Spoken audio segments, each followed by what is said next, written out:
je vais demander à Jean-Michel Graciès, à Claire Marsal, à Pierre Desmarais et à Frédéric Srour de me rejoindre. Venez, s'il vous plaît, ici sur la scène. C'est votre heure. Asseyez-vous. Bienvenue à tous les quatre. Jean-Michel Graciès, alors je ne fais pas forcément dans l'ordre. Monsieur Graciès, il est là, à côté de Madame Marsal. Vous dirigez le service de neuro-rééducation du CHU Henri Mondor de Créteil. Vous avez travaillé à la conception d'une application pour aider les patients victimes d'AVC dans leur rééducation. C'est bien ça, on va en parler tout à l'heure. À côté de vous, Claire Marsal, donc, kinésithérapeute, cadre de la santé, et vous travaillez avec le professeur Graciès, et vous pourrez également nous apporter votre témoignage sur cette application. Pierre Desmarais, vous êtes avocat en droit de la santé, spécialiste de la e-santé, et donc vous avez beaucoup de choses à nous dire par rapport à tout ce qui concerne la déontologie et les nouvelles technologies. Et puis enfin, Frédéric Srour, président de la commission éthique et déontologie du Conseil national de l'ordre. Bienvenue également à vous. Alors, je rappelle que vous pourrez prendre la parole tout à l'heure, nous vous la donnerons, et que sur les réseaux sociaux, sur Twitter, vous pouvez bien sûr y aller de vos tweets, hashtag colloque CNOMK 2016. Alors, d'abord, Frédéric Srour, je me tourne vers vous. Prenez un micro. Les nouvelles technologies, on peut dire que c'est un bouleversement, en fait, à différents niveaux, tant pour les patients que pour les praticiens, que pour le système de santé en général. Oui, je crois qu'on est effectivement, depuis ce matin, on a entendu parler, M. Ferry notamment, sur ce qui nous attendait.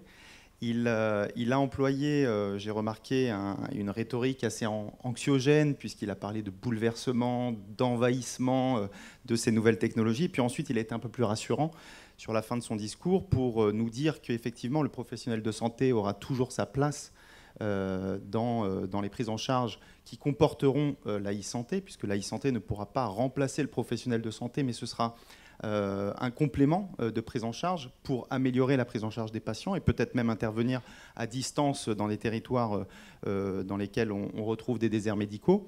Ça bouleversera effectivement les professionnels qui vont devoir s'adapter, mais comme les chirurgiens se sont adaptés à l'arthroscopie, à la cœlioscopie, alors qu'auparavant ils devaient opérer à ciel ouvert, les kinésithérapeutes vont intégrer ces nouvelles technologies dans leur prise en charge. Et je suis extrêmement satisfait et enthousiaste de voir toute la jeune génération qui est là et qui régulièrement, là encore tout à l'heure, nous sollicite pour nous présenter des nouvelles applications. Il y avait en 2010, 6000 applications en santé, 6000 applis santé. Il y en aura à la fin de l'année probablement plus de 100 000. Donc c'est quelque chose qui est exponentiel. Les patients vont devoir s'approprier ces nouvelles applications et les professionnels de santé seront là aussi pour à la fois les guider, les éduquer, leur dire en quoi ces applications peuvent être favorables pour leur qualité de vie et les accompagner. Jean-Michel Graciès, est-ce que la formation actuelle, allez-y, buvez. On va tout savoir, prenez un micro.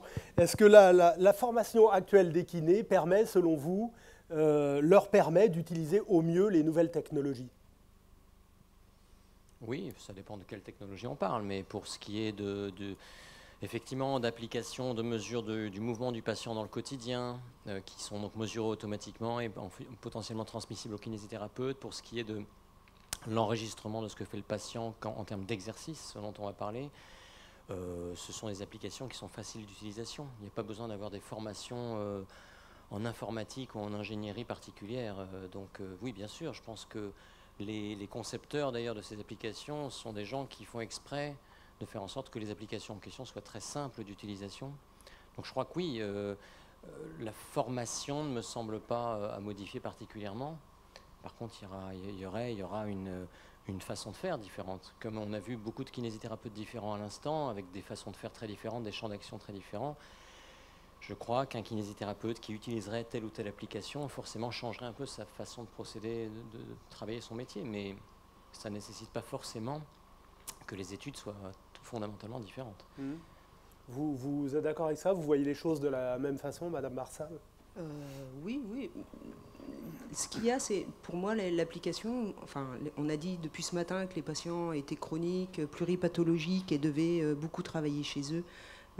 Et n'auront pas plus de kinésithérapie avec les caisses vides. Je crois qu'on a bien insisté, manque de kiné, manque de sous. Donc là, l'idée des applications, c'est vraiment les aider sur les petites applications sur smartphone, etc., ou les petits livrets papier, mais toutes ces petites technologies-là, c'est vraiment, enfin, dans l'esprit où on travaille, en tout cas avec Jean-Michel, c'est d'aider les patients à travailler plus chez eux, en accompagnement, mais ça ne retire pas le kiné, mais du coup, c'est des petites applications aussi simples que pour le kiné que pour le patient. Après, la conception est difficile, hein. Là, ceux qui les conçoivent ont un travail bien sérieux et en profondeur, mais après, pour l'utilisation, ça se veut très convivial, parce que ce qu'on veut, c'est que ce soit utile à tous et utilisable par tous. Donc, c'est surtout sensibiliser maintenant les étudiants dès leur formation initiale à ce que ça rentre dans leur façon de travailler avec un patient. Frédéric, je rebondis à ce sujet. En fait, tous les objets connectés vont dans le sens de l'autonomisation des patients.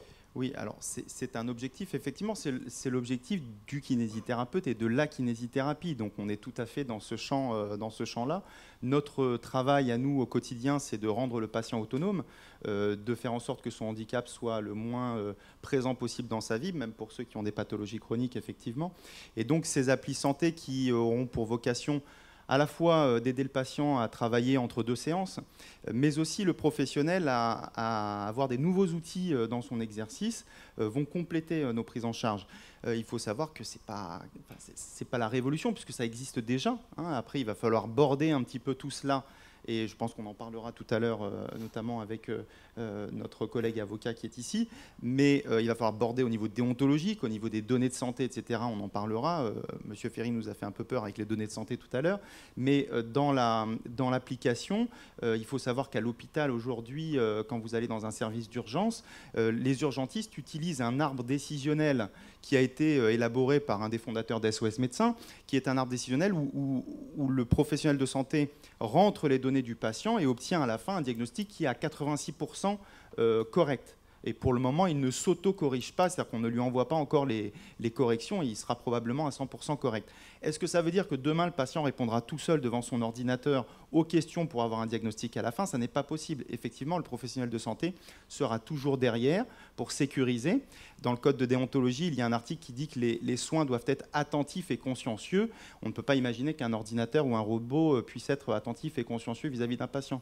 Oui, donc vous semblez insister là-dessus. L'outil, quel qu'il soit, aussi utile soit-il, ne remplacera jamais la main du kiné. Non, ni la main, ni le cerveau.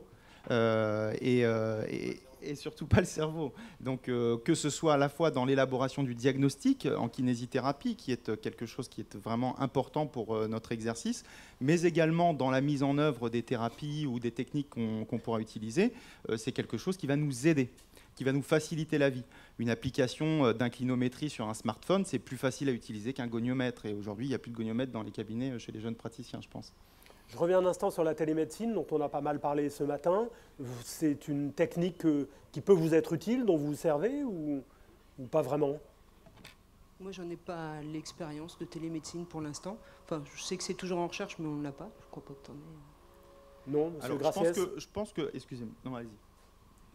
Chez les kinésithérapeutes, en tous les cas, j'ai connaissance de programmes qui consistent à des programmes avec des subventions européennes d'ailleurs, pour mettre en œuvre et créer des vidéos pour les patients, pour les guider dans leurs exercices d'auto-rééducation. Donc c'est de la télé-rééducation en auto-rééducation, avec une part d'éducation thérapeutique préalable aux patients et puis une part de suivi par le kinésithérapeute. Effectivement, c'est déjà en place.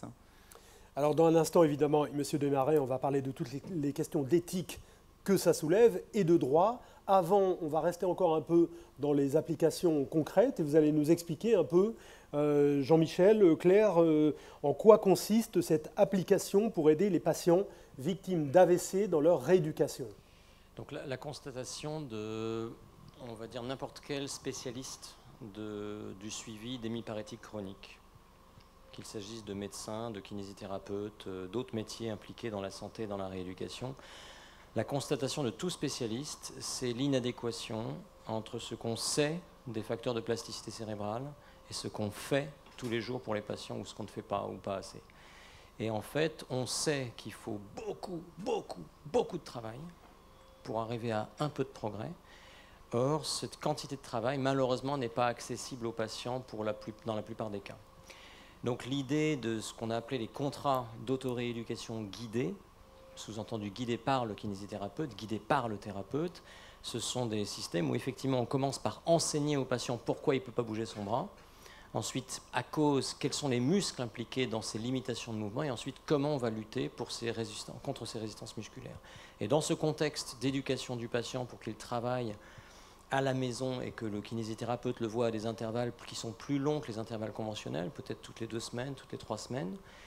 Dans ce contexte-là, il a été mis au point une application pour téléphone portable ou pour tablette qui permet aux patients de se rappeler qu'est-ce que fait le muscle contre lequel on lutte aujourd'hui, comment lutter en termes de type technique d'étirement, en termes de technique d'entraînement en mouvement alternatif contre ce muscle. Et à ce moment-là, le patient a une vidéo qui lui indique ce qu'il veut faire, et puis à son choix, et à sa guise, il envoie à son kinésithérapeute, à intervalles qui sont là aussi de son choix, les données du nombre de mouvements qu'il a pratiqués ou du nombre de minutes qu'il est resté en position étirée sur son pronateur, ou etc. Donc c'est un système qui laisse au patient la liberté d'envoyer ou pas, d'ailleurs, cette information au kinésithérapeute. Et quand le kinésithérapeute revoit le patient après, d'abord il a pu lui envoyer des conseils entre-temps, et puis quand il le revoit après, il a un suivi parfaitement écrit, quantifié, lisible de l'activité qu'a eu le patient ou que n'a pas eu le patient. Donc cette application, elle enseigne au patient et elle surveille en même temps ce qu'a fait le patient. Au départ parce que le patient inscrit le nombre de mouvements qu'il a fait ou des exercices qu'il a fait. Par la suite, un jour, on aura, avec l'inclinomètre, avec des accéléromètres, même la qualité du mouvement produit. On n'y est pas encore. En quelques mots, quand on a un accident vasculaire cérébral, on fait des progrès sur les premiers mois. Et puis, on a tous appris à l'école que statistiquement, les progrès se transforment en stagnation à partir de 6, 9, 12 mois. Et cette constatation qui semble désespérante, de mon point de vue, n'est pas une constatation inéluctable. C'est simplement que ce plateau dans les progrès correspond souvent à un plateau dans la quantité de travail rééducatif que font les patients qui se stabilise très bas. Le très bas, en France, qui est un des pays les plus pourvoyeurs au monde de kinésithérapie remboursée, pour toute la vie des patients, il est à 3 séances ou 2 séances par semaine de 20 à 30 minutes. Or, quand on connaît l'intensité requise, la répétition requise pour que la plasticité cérébrale liée au changement comportemental fasse son effet, il faudrait tripler, quadrupler, quintupler cette quantité d'activité rééducative physique. Et donc, le concept, c'était de dire que la séance avec le kinésithérapeute telle qu'elle est conçue aujourd'hui n'est pas suffisante si le but est une amélioration fonctionnelle. Elle est déjà beaucoup pour un but de communication, de soins, très importante pour le patient, mais si le but va au-delà et le but devient un but de récupération fonctionnelle, elle n'est plus suffisante. Et donc, il fallait trouver un système pour que le patient fasse aussi un travail personnel entre les séances. Et pour que ce travail personnel ne dure pas que 15 jours, ou 3 semaines, ou 4 semaines, jusqu'à ce que le patient se lasse et dise au revoir à son manuel et le referme, l'idée était de proposer une relation différente patient-kinésithérapeute, où le kinésithérapeute devient aussi un entraîneur, au sens sportif du terme, c'est-à-dire c'est celui qui a le chrono, qui corrige la technique, qui dit maintenant tu vas faire ça, je vais t'expliquer, tiens ça n'a pas été fait pendant les 15 jours précédents, on va le faire comme ça maintenant, tiens voilà un nouveau muscle. Et donc le kinésithérapeute devient aussi quelqu'un qui enseigne au patient des techniques, pourquoi on utilise ces techniques, et le patient en retour se doit de rendre au kinésithérapeute un registre du travail qu'il a effectué sous la direction du kinésithérapeute, sous la prescription du kinésithérapeute.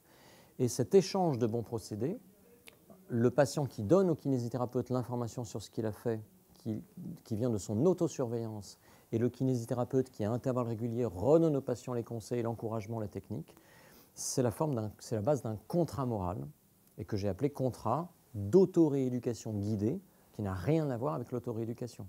C'est un contrat, c'est un échange de procédés entre un kinésithérapeute et un patient. Il y a un composant d'autorééducation, mais si elle est seule, si elle n'est pas guidée, menée, entraînée, je dirais cornaquée par un kinésithérapeute sur le long terme, ça ne marche pas l'autorééducation.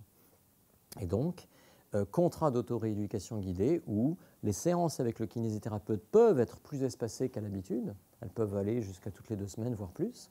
Par contre, elles sont forcément très intenses, très prolongées, très techniques, où il y a beaucoup d'enseignements, et ce sont des longues séances. Donc l'idée, dans le futur également, c'est qu'on aille défendre auprès des caisses un remboursement différent de ce qui se fait aujourd'hui, où vraiment on puisse permettre à un kinésithérapeute de passer 1 heure et demie avec un patient neurologique chronique pour vraiment que le patient profite d'un enseignement, se mette à faire un exercice qu'il n'aurait pas fait sans une bonne longue séance, où le patient en plus prend confiance encore plus en son kinésithérapeute qui lui donne des armes pour se rééduquer lui-même, mais guidé, mené, entraîné, encouragé, corrigé par le kinésithérapeute au long cours. Ça, on peut dire, Claire Marsal, que c'est un vrai plus. C'est un vrai plus, mais ça remplace. C'est pas un mouchard. Je tiens à le préciser. Hein, le patient inscrit ce qu'il veut hein, comme résultat. Hein, c'est vraiment en confiance avec le patient. Et puis ça ne va pas remplacer qu'après il va refaire le point avec le kiné. On va refaire les exercices, voir s'ils sont bien faits, parce que c'est pas qu'un problème de quantité. Il faut aussi un problème de qualité dans les mouvements. Que les petits conseils, les petites difficultés. On aura envie de dire du coaching, quoi, hein, de l'accompagnement du patient sur ses difficultés. Et ce petit outil est un outil finalement d'aide à cet accompagnement chronique du patient dans son autonomie, mais c'est un petit feedback qui est sympa pour le patient, comme les petits podomètres à la ceinture sont des petits feedbacks qui poussent le patient. Quand vous avez un petit podomètre à la ceinture, tous ceux qui l'ont utilisé, tous les soirs on regarde combien on a fait de pas et on a envie de faire plus, quoi. Donc c'est des petits outils motivationnels qui sont utiles, agréables, pas chers et qui peuvent aider et en complément la kinésithérapie. D'accord. Quand vous dites pas cher, ça coûte combien? Un podomètre à Decathlon, c'est 10 €. Enfin, cette technique-là, je veux dire, c'est l'appli, a priori, elle va être gratuite. Hein. D'accord. Il suffit d'avoir l'appareil. Il suffira d'avoir un smartphone pour pouvoir l'installer. Donc ça, c'est déjà en application, vous en servez? Ben là, elle va être lancée, elle est en préparation, quoi. Donc c'est une application qui s'adresse à la rééducation des patients en post-AVC chronique. Donc essentiellement sur un travail à domicile. L'idée de cette application, c'était de changer le rôle finalement un peu du kinésithérapeute qui va d'abord bien expliquer évidemment sur un temps d'apprentissage aux patients comment faire ces exercices, quels muscles. Et une fois que le patient connaît bien sa rééducation, avec cette application, on va choisir les muscles à étirer, les muscles à renforcer et le patient va faire ses exercices tous les jours chez lui avec ce petit feedback et cette petite aide de l'appli et ensuite il va revoir son kiné toutes les semaines ou toutes les 2 semaines plus longuement avec un retour sur cet investissement quotidien. Le patient peut remplir les résultats sur l'application s'il veut, envoyer les résultats à son kiné s'il veut. Et du coup, le kiné devient un coach pour aider le patient à refaire les exercices, un soutien, parce que faire des exercices tout seul chez soi pendant des mois et des mois, il faut vraiment être accompagné et aidé, parce que sinon on abandonne, c'est trop difficile, on est tous des humains. Et voilà, donc le rôle du kiné, c'est un expert sur les exercices, un expert, un soutien, un coach, un accompagnateur. Et ces petites applications, enfin celle-ci, qui n'est pas une petite, qui est une belle application, est faite pour aider et accompagner, et donc être vraiment un lien entre le kiné et le patient, là où le patient va travailler et s'investir beaucoup plus, puisque ça va être un patient autonome et acteur de sa rééducation. Vous avez fait des tests et qu'est-ce qu'ils ont donné? Ils ont été bons. Ce sont quelques collègues kinés de mon service qui ont testé l'application en vie réelle avec les patients pendant un certain nombre de semaines et les retours étaient excellents des 2 côtés. Il faut savoir qu'en plus de ce que je disais Claire, c'est-à-dire que c'est, si je puis dire, sympa d'avoir un retour, c'est établi en études contrôlées comme l'autosurveillance du patient. Qu'est-ce que j'ai fait aujourd'hui? Je vais le noter. Ce geste-là est établi comme un promoteur d'une meilleure connaissance par le kinésithérapeute de ce qui a été fait, d'une meilleure adhérence au programme prescrit et par la suite d'une meilleure efficacité. Donc ce n'est pas que quelque chose qui est par ailleurs assez excitant et sympa, c'est prouvé comme étant un facteur de renforcement positif et peut-être un jour comme antidépresseur. C'est-à-dire que le simple fait de s'auto-surveiller et de noter ce qu'on fait, il y a eu des études en addictologie, en psychiatrie, qui montrent que ce phénomène-là, l'auto-surveillance, l'auto-écriture de ce qu'on a fait, que ce soit dans une application ou sur un bout de papier, est un facteur psychiquement très positif. Donc ça agit sur le moral du patient. Il est possible et probable que ça agisse positivement sur le moral du patient et sur son ambition de sortir de sa dépendance à l'inactivité. La plupart de nos patients vivent dans un syndrome qu'on pourrait qualifier de dépendance à l'inactivité, c'est-à-dire qu'ils ne se sentent plus bien que dans leur canapé chez eux sans sortir de chez eux. Et pour essayer de diminuer cette addiction, l'autosurveillance est un outil qui est prouvé aujourd'hui comme intéressant. Alors ça, c'est un exemple parmi d'autres. Pierre Desmarais, les objets connectés, la numérisation, l'e-santé, tout cela pose le problème de la confidentialité des données personnelles, bref, du secret professionnel. Est-ce que, selon vous, on peut concilier les deux? C'est-à-dire la numérisation, les objets connectés, les nouvelles technologies et le respect des données personnelles? Alors, non seulement on peut, mais en plus on doit. Au moins, ça résout la question. On doit depuis 1978. Ce n'est pas un débat qui est nouveau, c'est quelque chose qui est quand même maintenant relativement ancien et qui pour autant n'est pas passé dans les mœurs. Le secret professionnel, en plus de quoi, c'est quelque chose qui est, je dirais, relativement circonscrit. C'est toutes les informations relatives au patient qu'on acquiert pendant sa prise en charge. La confidentialité des données va plus loin. La confidentialité des données va également inclure tous les partenaires qu'un cabinet de masso-kinésithérapie peut avoir. Donc le nom du prescripteur de telle ou telle séance de kinésithérapie est couvert par la confidentialité. C'est juste quand même qu'il faut avoir un shift, je dirais, dans la pratique et se dire ça va protéger plus d'informations qu'avant. Ensuite de quoi, ça changera quand même dans la pratique, puisqu'on va avoir des outils digitaux qui vont changer la pratique et surtout qui vont induire plus de risques. Plus de risques de diffusion des données. Vous les échangez par email, il y a un risque. Plus de risques d'altération des données. Vous récupérez des informations à distance d'un patient. Qu'est-ce qui vous prouve qu'elles n'ont pas été corrompues, qu'il ne manque pas une information? Donc il faut non seulement avoir des bonnes pratiques technologiques, mais en plus être plus vigilant parce qu'on n'a pas le patient sous les yeux et justement on doit lui faire confiance. Donc cette confiance, elle est là, d'accord, mais il faut quand même la vérifier et l'encadrer. Pourquoi est-ce que vous disiez c'est depuis 78 déjà, mais c'est pas entré dans les mœurs? En général, quand on pose la question, dans une salle, il y a quoi, 300 personnes qui utilisent Gmail, Hotmail ou Yahoo? Levez la main. Ah, quand même. À titre professionnel, c'est 5 ans de prison, 300 000 € d'amende. Voilà. Ah, ça calme. Ils sont sympas, les avocats. Hein. C'est pas rentré dans les mœurs. Je vous rassure, il y a des avocats qui sont sur Gmail. Hein. D'accord. Non, mais vraiment, c'est passible de ce que vous venez de dire. Oui, bien sûr. D'accord. Sauf si on s'appelle Clinton. Parce qu'on a une autorisation. Ouais, enfin, remarquez, elle a des petits problèmes aussi à cause de ça. Ça veut dire que tant les États que les ordres de santé que les professionnels ont chacun à leur niveau une responsabilité. Alors, le professionnel, il a une responsabilité, c'est clair. Déjà de contrôle, effectivement, des informations, je vous le disais, et puis de ce que j'appelle une utilisation raisonnée et raisonnable des nouvelles technologies. On ne met pas des nouvelles technologies juste parce que c'est à la mode. Je suis geek, je l'avoue, mais c'est dans ma sphère personnelle. Je n'utilise pas les nouvelles technologies à titre professionnel non-stop. Et ensuite, c'est raisonnable. On n'utilise pas Gmail, on utilise des fournisseurs européens. Voilà, ça c'est la première chose. Au niveau de l'État, alors au risque de choquer certains, je pense que l'État n'a rien à faire. L'État a déjà fait le job en prévoyant la loi informatique et liberté, en ayant l'hébergement de données de santé, en ayant des guidelines. Voilà. Ensuite, c'est à la pratique de se développer.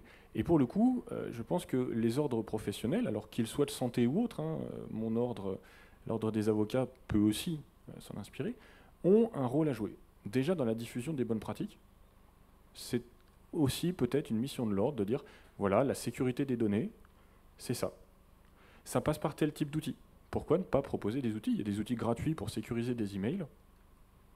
Pourquoi l'ordre ne pourrait pas proposer, l'ordre des kinés ou un autre, ne pourrait pas proposer ces outils?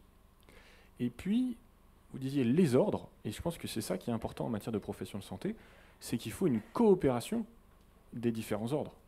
Si on a un ordre qui recommande telle technologie et un autre qui en recommande une autre, et elles ne sont pas compatibles, pour l'échange de données de santé, ça va être un petit peu difficile. Et là, c'est le rôle des ordres de faciliter cette interconnexion entre les professionnels de santé et l'échange de données de santé pour que ce soit sécurisé. Alors, Frédéric, rappelez-nous je dirais les compétences de l'ordre, le vôtre, celui des kinés, comme garant de l'utilisation de matériel adapté à la sécurité des patients. Alors, l'ordre a pour vocation de faire appliquer le code de déontologie. Et dans le code de déontologie, il y a des articles qui disposent que les éléments qui sont transmis, qui sont donnés à la connaissance du professionnel sont protégés par le secret professionnel. Ce qu'il entend, ce qu'il voit, ce qu'il comprend, même indirectement, tout ça, ça fait partie du secret professionnel. Et l'ordre, donc, est là pour faire appliquer ce code de déontologie et ces articles-là.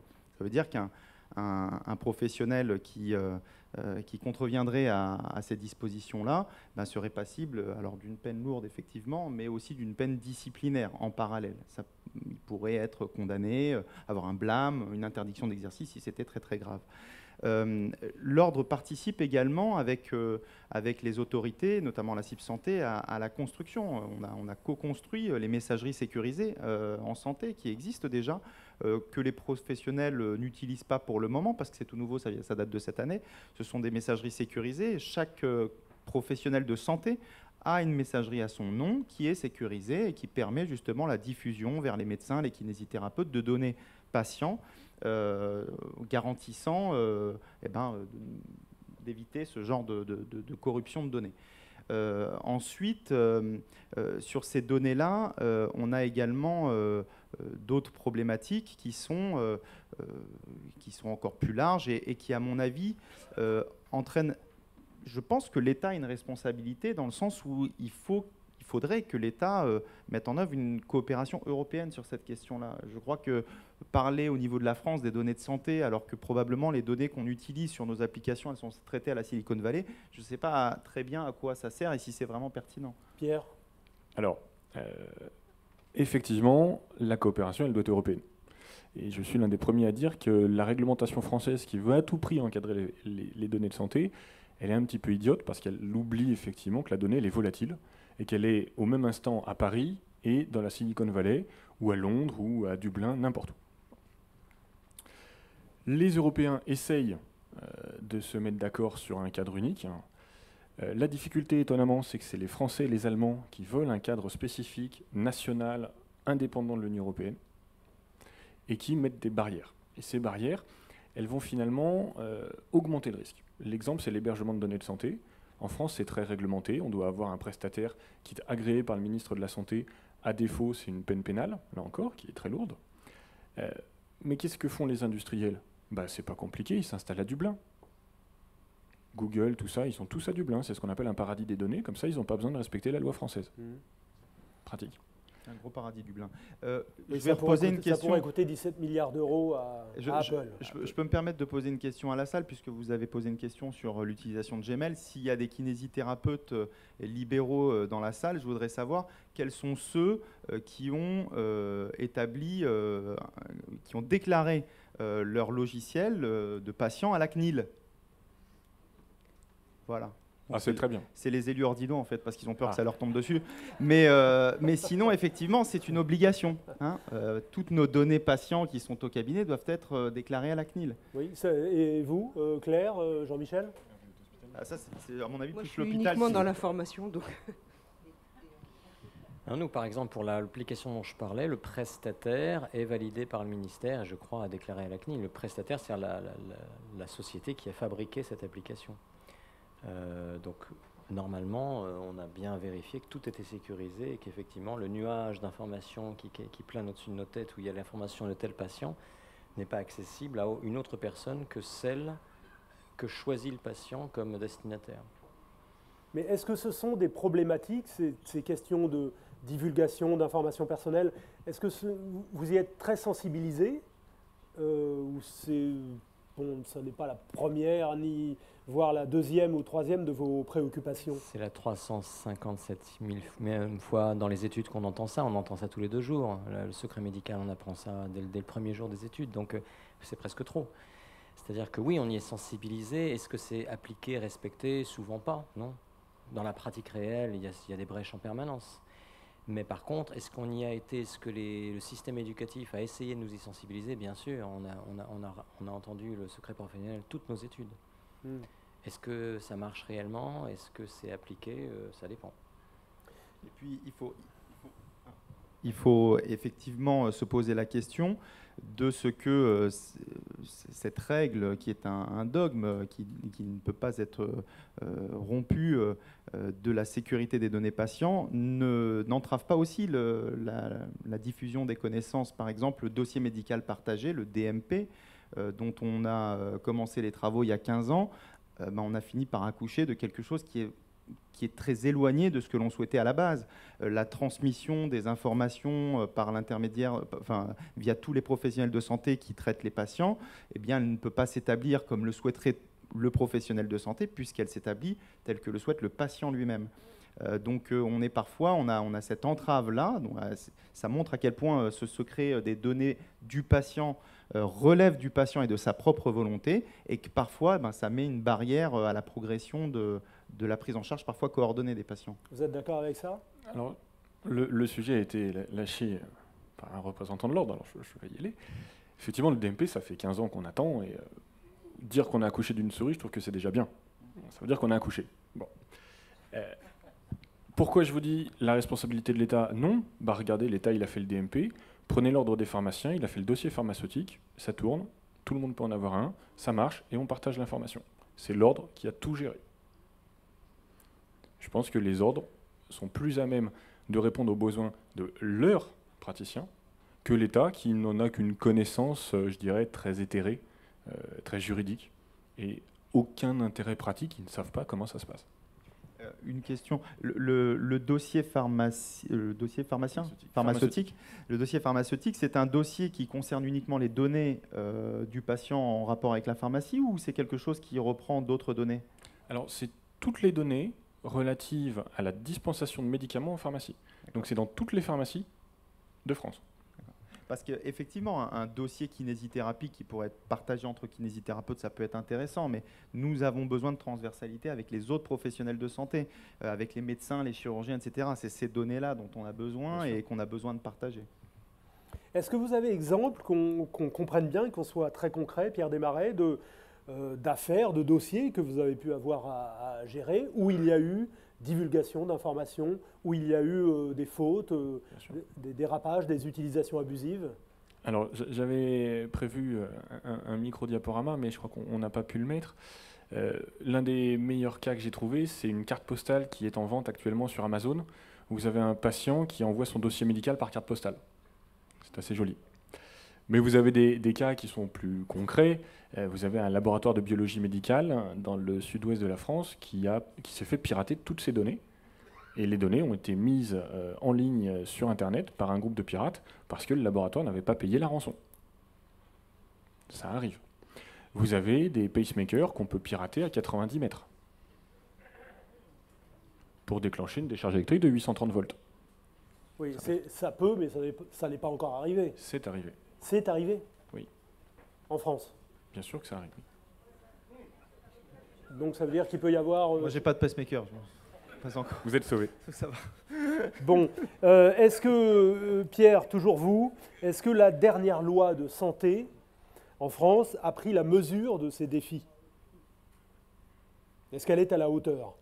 Ou est-ce qu'elle a déjà un train de retard? Voilà une question que je n'attendais pas. Je pense qu'elle est totalement déconnectée des réalités de terrain. On est parti, là encore, sur du DMP. On met tout dans le DMP et on laisse la possibilité aux patients, effectivement, de contrôler ce DMP. On est toujours dans une approche qui est protective du patient et non pas protective de ses intérêts, de son intérêt de santé, qui est effectivement ce partage d'informations. Les professionnels ont besoin de partager les informations, et quand le patient est persuadé que oui mais non mais ça il n'en a pas besoin pour me soigner, finalement qui c'est le professionnel? Qui a fait les études et qui est à même de juger si l'information est nécessaire? Mais vous voulez dire qu'on protège trop le patient? Je pense qu'il y a ce que j'appelle du paternalisme juridique, et où effectivement les autorités vont protéger le patient contre lui-même et contre les professionnels de santé, et même contre son intérêt. Alors là, moi, je vais me mettre en faux par rapport à ce discours, c'est normal. Hein. Mais effectivement, qui de mieux qu'un patient pour savoir ce dont il a besoin? Alors effectivement, dans un discours éclairé avec un professionnel en face de lui, vous savez, toutes les décisions qui sont prises pour un patient doivent être faites avec son consentement éclairé. Un consentement éclairé, ça veut dire qu'on explique et que le patient répond, qu'il comprend, qu'on utilise les termes suffisants, parfois il y a des problèmes de langage, et pour qu'il puisse comprendre. Lorsque le patient, une fois qu'on lui a expliqué toutes ces choses-là, refuse un traitement, par exemple, on ne peut pas lui inoculer un traitement contre sa volonté. Donc ça ne se fera pas, par exemple, sur une chimiothérapie. On ne va pas faire un traitement de chimiothérapie si le patient le refuse, même si on pense que s'il ne fait pas cette chimiothérapie, il mourra plus tôt. Eh bien, c'est la même chose avec les données de kinésithérapie. Donc le risque, après, c'est quoi? C'est une digue, en fait. La digue qui saute, c'est de l'autre côté de l'Atlantique, et on voit ce qui est fait aujourd'hui avec les données de santé, ce que se prépare à faire Google. On parlait de transhumanisme ce matin.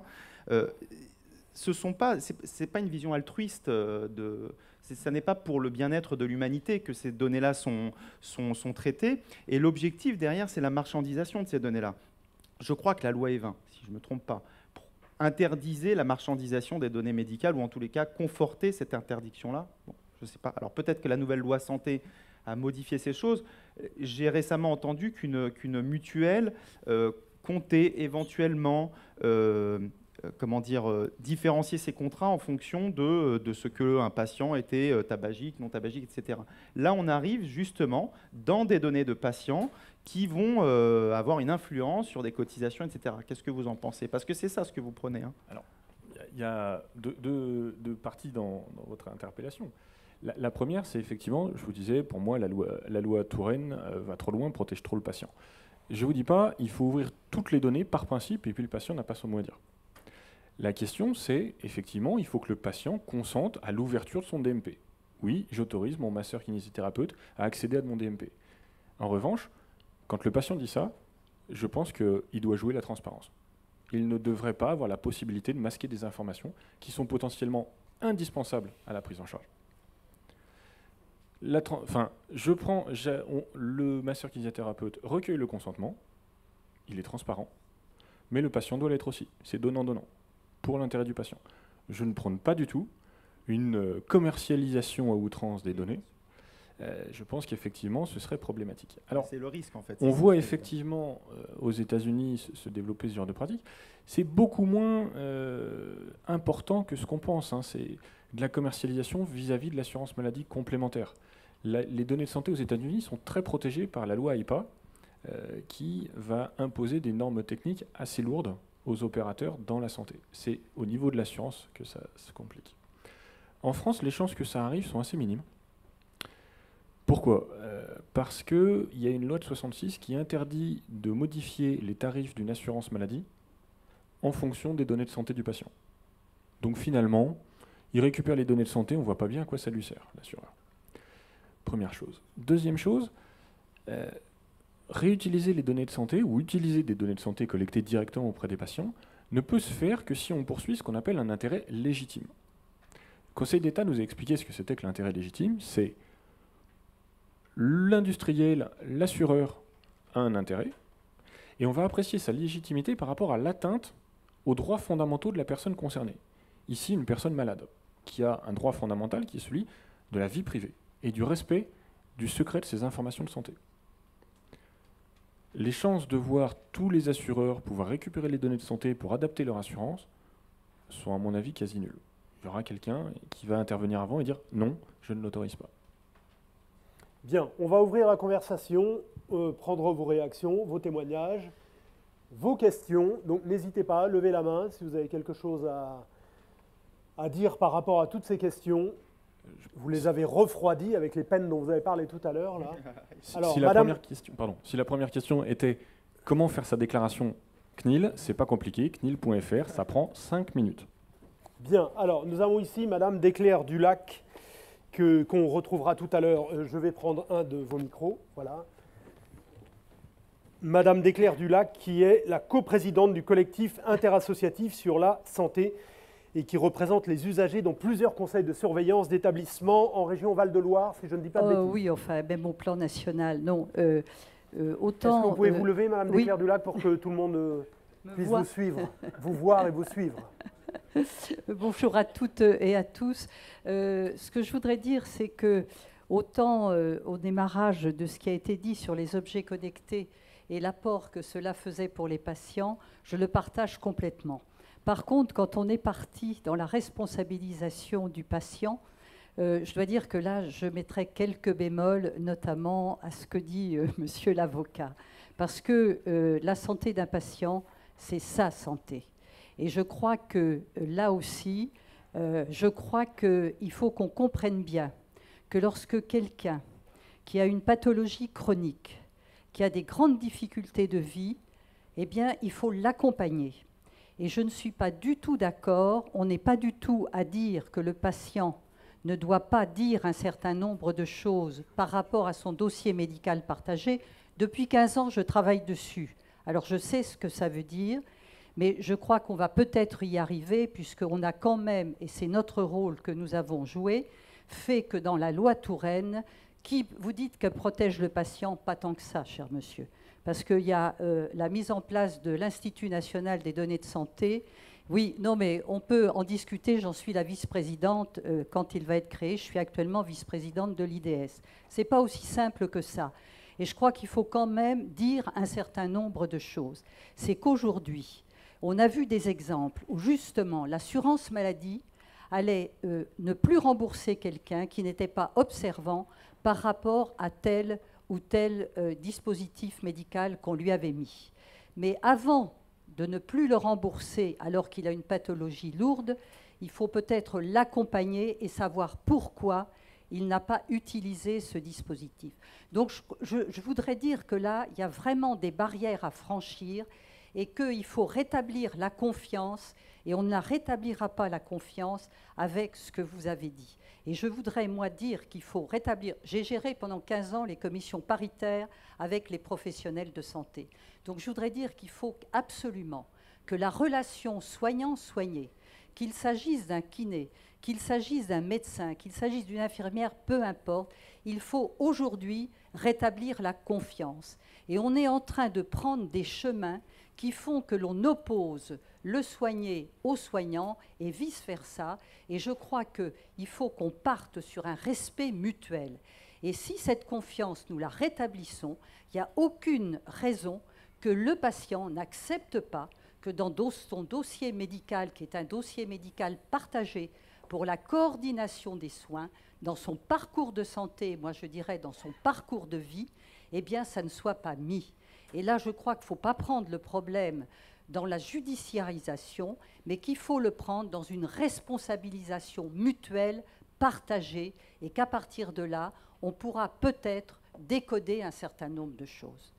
Vraiment, là, moi, je suis convaincue de ça, et on y travaille au niveau du collectif interassociatif. Et la santé connectée, les patients sont pour, et parfois, ils sont même plus en avance que les professionnels de santé. Hein, et ça, je tiens quand même à le dire, et ils sont prêts à partager un certain nombre de choses. Ils sont prêts à se dire, et ce que vous évoquiez dans l'exemple que vous relatiez, c'est de faire que le patient, entre deux consultations, hein, entre deux séances de kinésie, eh bien, le kiné va avoir un certain nombre de données. S'il y a un incident, vous pouvez immédiatement y remédier. Et nous, on a des expérimentations qui se font, que les patients nous relatent. Et je vous assure que si on prend tout ce type de précautions, et surtout, si on valorise les uns et les autres, je pense que ce que vous êtes en train de nous dire, c'est quand même pas tout à fait ce que l'on voudrait pour demain. Je pense qu'effectivement, si j'ai évoqué durant mon intervention cette relation de confiance, c'est qu'aujourd'hui, on entend bien que les patients n'ont plus confiance dans le système de santé en général, mais aussi au travers des soignants. Alors pourquoi ? Parce qu'ils ont l'impression qu'ils ne sont pas écoutés, qu'ils ne sont pas entendus, et qu'à partir de là, les soins qui leur sont prodigués ne correspondent pas tout à fait à ce qu'ils attendent. Alors je dirais que ce n'est pas du tout au niveau des soins techniques, mais c'est dans la véritable relation qu'il faut nouer avec le soignant pour que le soigné, eh bien, soit véritablement en adhésion avec le traitement qui peut lui être prescrit ou les soins de masso-kinésithérapie, etc. Et si cette confiance ne se rétablit pas, eh bien, le soigné ne fera peut-être pas et ne sera pas à l'adhésion ni dans l'observance des soins qui peuvent lui être sollicités. C'est une perte de qualité pour le patient, mais c'est une perte de qualité également pour le soignant. Et ça veut dire que dans la mesure où il ne va pas prendre bien tout ce qui lui a été préconisé, eh bien, je pense qu'à ce moment-là, le résultat ne sera pas au rendez-vous. Et il ne pourra pas l'expliciter et il n'osera surtout pas dire à son médecin ou à son kiné des soins qu'il n'a pas pratiqués. Et les examens ne seront pas bons et tout le monde s'interrogera. Et à partir de là, il y aura des interrogations qui feront que la distanciation entre le soignant et le soigné sera encore plus grande et la confiance n'y sera pas. Je pense qu'on ne s'est pas bien compris puisque manifestement, on a un gros point commun qui est la confiance, qui est un terme que j'ai utilisé aussi, je pense que vous me le concéderez, et il faut qu'il y ait une confiance entre les professionnels de santé et les usagers du système de santé. C'est indispensable. Alors ensuite, on peut travailler à savoir comment on met en place cette confiance. Vous avez commencé par dire le patient est responsable de sa santé. Attention, est-ce que vous êtes propriétaire de votre corps? Est-ce que quelqu'un pense qu'il est propriétaire de son corps? À main levée, qui pense être propriétaire de son corps et pouvoir faire ce qu'il en veut? Moi, je me sens assez propriétaire. Eh bien, malheureusement, aucun d'entre vous ne l'est. C'est l'article 16 du Code, du Code civil, les lois bioéthiques. Aucun être humain n'est propriétaire de son corps. Principe d'indisponibilité. À partir du moment où je ne dispose pas de mon corps, je ne dispose pas de ma santé. C'est pour ça qu'on a des vaccinations obligatoires. Nous ne disposons pas de notre corps. Alors, vous parliez ensuite de l'Institut national des données de santé. Alors là, c'est un petit peu plus compliqué, c'est quand même l'open data santé. On s'éloigne, on a des données qui sont nettement plus globales. Vous avez évoqué en filigrane tout ce qui était téléobservance avec les appareils PPC, vous savez, c'est les masques pour l'apnée du sommeil. Là, je tiens quand même à préciser une chose, c'est l'assurance maladie obligatoire. C'est l'État qui a imposé ça. On ne parle pas d'assurance maladie complémentaire dont nous parlions tout à l'heure. D'accord ? C'est deux choses totalement différentes. Et à ce moment-là, dire qu'effectivement l'État va dans le bon sens, comment l'État peut aller dans le bon sens alors que c'est lui qui a fait l'arrêté téléobservance? L'État est coincé entre deux choses, le patient qui dit « ma santé » et les patients qui disent « la santé publique ». Et il va faire l'arbitrage, effectivement. Et les conventions médicales qui sont signées avec les uns et les autres. Vous oubliez un autre partenaire. Les conventions médicales, je répète, parce que Mme Desclerc-Dulac n'avait plus le micro, les conventions médicales qui sont signées entre les uns et les autres et que vous semblez oublier, nous dit-elle. Les conventions médicales fixent tous les rapports entre les professionnels de santé, pas seulement médicaux, on a aussi les masseurs kinésithérapeutes, on a les infirmiers et l'assurance maladie. Bien, nous allons regarder, avant de prendre d'autres réactions s'il y en a, on va regarder des tweets qui ont été envoyés sur la question. Alors, belle découverte grâce au colloque. Pour échanger, parfois il faut comprendre les tweets, parce que pour échanger...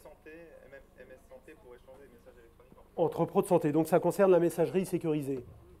Frédéric, vous voulez ajouter quelque chose là-dessus? Non, on en a parlé. On continue. C'est un outil dont les professionnels doivent s'emparer. Voilà. Dont ils commencent à s'emparer. Oui, il va falloir les inciter un petit peu. D'accord.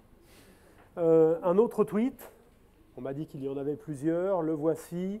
Il faut avoir recours, c'est un peu la même chose, à une messagerie professionnelle sécurisée. Vous savez ce qu'il vous reste à faire? Alors, il y a la messagerie et puis il y a quelque temps, l'Ordre des kinésithérapeutes avait passé un partenariat avec l'INCa, qui est l'Institut national du cancer, parce que les kinésithérapeutes sont des professionnels qui ont, dans leur exercice au quotidien, vocation à observer la peau. Et il y avait donc tout un programme qui avait été mis en place pour prévenir le risque de mélanome. Aujourd'hui, il y a des études qui sont sorties et qui montrent que le fait pour un professionnel de prendre en photo un grain de beauté, de l'envoyer par SMS à un dermatologue qu'il connaît en lui disant « Est-ce que tu penses que ceci est dangereux? Est-ce que je t'envoie le patient ?» etc.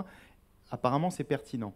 Quand on utilise cet outil-là, on le fait toujours, bien évidemment, pour le patient, pour son intérêt personnel, et on se retrouve donc dans des situations où on utilise une messagerie qui n'est pas sécurisée. Un SMS, c'est pas sécurisé, un MMS. C'est encore ce que je disais tout à l'heure, c'est quand le droit risque d'empiéter sur l'intérêt du patient. Si on prend en photo un patient, à titre personnel, j'envoie régulièrement des vidéos à des chirurgiens, des choses comme ça de patients, pour leur demander leur avis. Parce que quand on habite dans un lieu où il y a un désert médical, où le premier chirurgien est à 100 km, ce n'est pas toujours évident d'organiser des consultations. Ces nouvelles technologies-là permettront cela également. Demain, les consultations médicales dans des cabines dans les déserts médicaux existeront, hein, dans les 10, même pas les 10 ans, peut-être les 5 ans qui viennent, ça va arriver, c'est déjà maintenant. SOS Médecins a déjà mis en œuvre cela, mais derrière, il y a un médecin, ce n'est pas un ordinateur. Et c'est en ce sens que je pense que M. Ferry tout à l'heure est resté optimiste, c'est-à-dire l'humain, quelle place pour l'humain? L'humain patient, effectivement, mais l'humain professionnel de santé également perdureront et dépasseront les nouvelles technologies. Vous citiez tout à l'heure les États-Unis vraiment comme l'exemple à ne pas suivre en matière de marchandisation des données? Google, aujourd'hui, Apple, Facebook, pardon, les données que vous utilisez ont un objectif qui est quand même affiché, qui est de vous proposer derrière de la consommation. Hein, c'est pour ça. Donc, on va vous prendre des données de santé et puis on va se rendre compte que votre cœur, il ne va pas très très vite. Et puis derrière, vous allez avoir une page publicitaire qui va vous proposer du ginseng. Je ne sais pas, ou des choses comme celle-là. Mais l'objectif final de ces sociétés-là, c'est un objectif commercial. Ce n'est pas un objectif altruiste. C'est ça ce que je voulais dire. Bien. Ici, monsieur, hop, clac, micro. Non, il n'y a pas de micro. Alors voilà, je vais me substituer. Voilà, c'est monsieur qui est là. Allez-y. Oui, bonjour. À nouveau, Yvan Trojanski, président du RPS Kiné, Île-de-France. Une question sur l'analyse de ces données par les smartphones.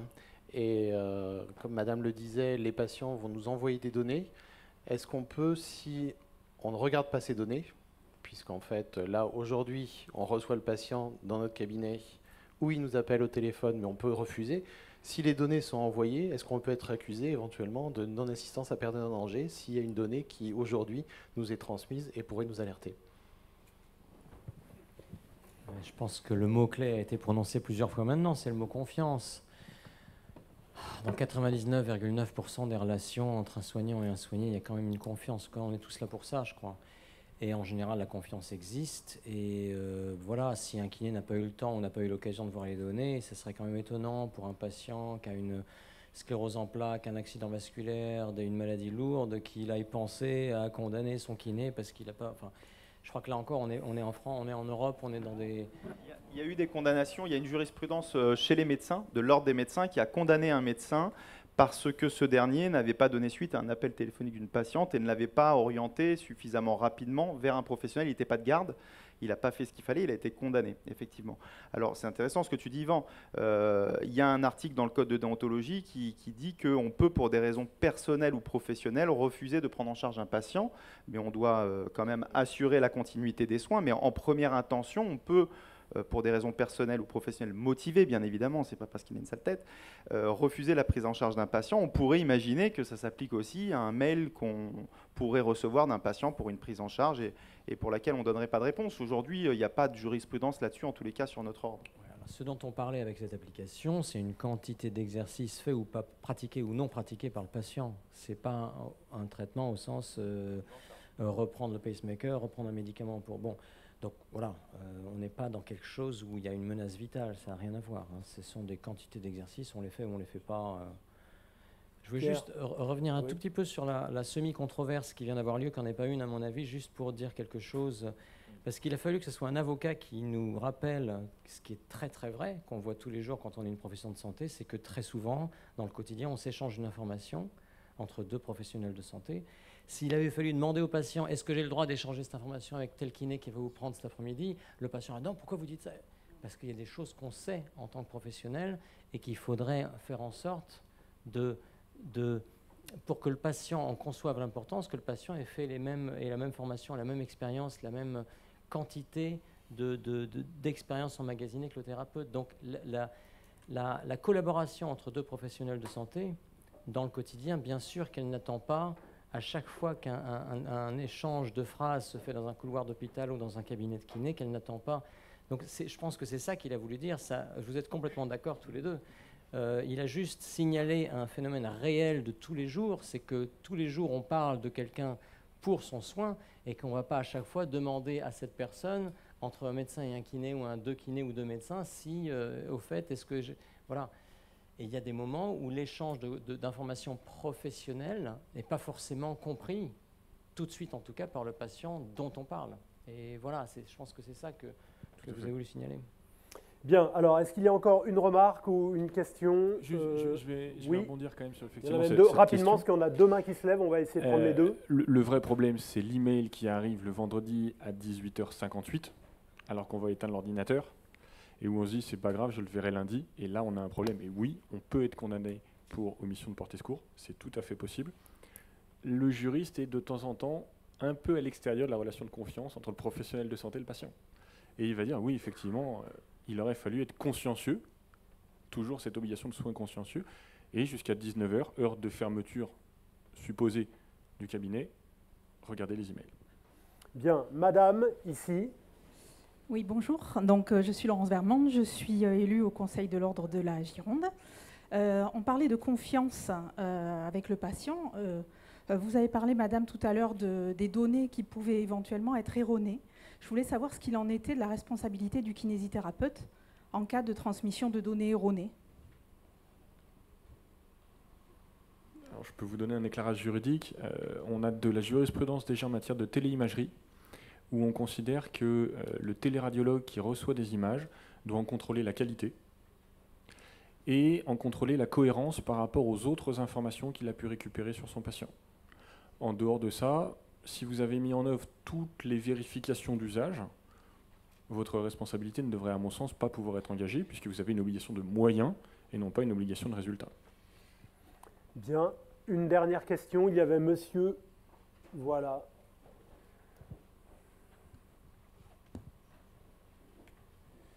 Didier Maxime, président du conseil départemental de Martinique. C'est une question un cas assez particulier, mais peut-être que vous pouvez m'éclairer par rapport à ça.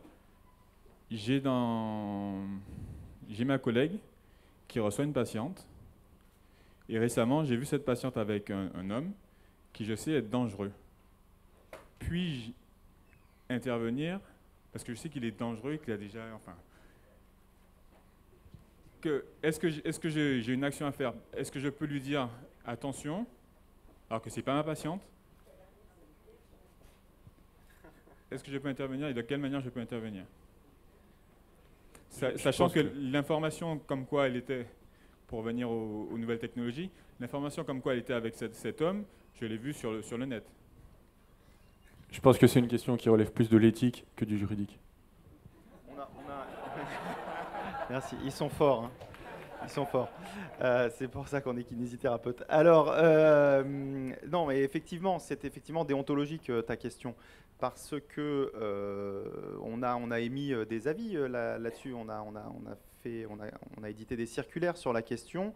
Il y a des règles, par exemple, sur la maltraitance des enfants, qui fait qu'on peut dépasser le secret professionnel pour signaler une maltraitance d'un enfant ou d'un individu qui serait dans une position, dans une situation, comment dire, de faiblesse. Voilà, exactement. On en a besoin de temps en temps quand même. Et donc, dans ce cas-là, dans ce cas précis, on peut effectivement lever le secret professionnel uniquement pour alerter les instances, soit médicales, soit juridiques. Et il y a d'ailleurs une jurisprudence pénale qui dit que la responsabilité du professionnel, s'il a fait cette dénonciation, s'il a levé le secret professionnel pour des raisons qui sont légitimes, qui sont fondées, si jamais derrière la personne se retournait contre lui, eh bien sa responsabilité ne peut pas être mise en cause. Voilà, ça c'est une jurisprudence qui protège le professionnel de santé, qui va signaler une maltraitance, que ce soit sur un enfant ou sur un adulte en situation de faiblesse. Bien. Nous allons, pour cette fois-ci, en rester là. Je vais vous demander de remercier nos 4 intervenants, messieurs, madame.